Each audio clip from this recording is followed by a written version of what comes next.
Hello everyone, welcome to our channel. రాబోతున్న కృష్ణాష్టమి కోసము శ్రీకృష్ణుని పాదాలు ఎలా వేయాలని ఆలోచిస్తున్నారా? అస్సలు వర్రీ అవ్వకండి. సింపుల్గా ఎలా వేయాలో నేను ఈ వీడియోలో చూపించేస్తాను, చూసేయండి. ఒక బౌల్ తీసుకొని మీకు అవసరమైనంత బియ్య పిండిని వేసుకొని కొద్దిగా వాటర్ని యాడ్ చేసుకొని కొంచెం ముద్దగానే ఉండేటట్టు వీడియోలో చూపిస్తున్నట్లు ఈ కన్సిస్టెన్సీ వచ్చేంతవరకు వాటర్ని వేసుకొని బాగా మిక్స్ చేసుకోవాలి. మిక్స్ చేసుకొని ఒక 5 మినిట్స్ పక్కన పెట్టుకుంటే పిండి అంతా కూడా సెట్ అయిపోతుంది. ఇలా పెట్టేసుకున్న తర్వాత ఇప్పుడు మనము ఎలా వేయాలో చూసేద్దాం.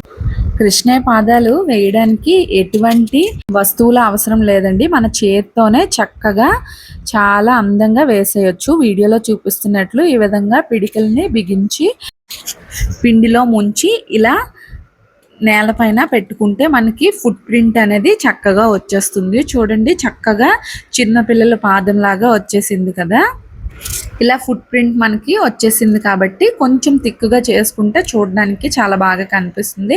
కొంచెం ఈ పిండిని పెట్టుకొని ఆ ఫుట్ ప్రింట్ పైన మనం సర్దుకుంటే చక్కగా థిక్గా అనేది కనిపిస్తుంది. సో నెక్స్ట్ వేళ్ళని వేసుకోవడానికి మన చేతి వేళ్ళతోనే వీడియోలో చూపించినట్లు ఇలా పెట్టుకుంటే పర్ఫెక్ట్గా కాలి వేళ్ళు అనేవి కూడా చాలా నీట్గా వచ్చేస్తాయి.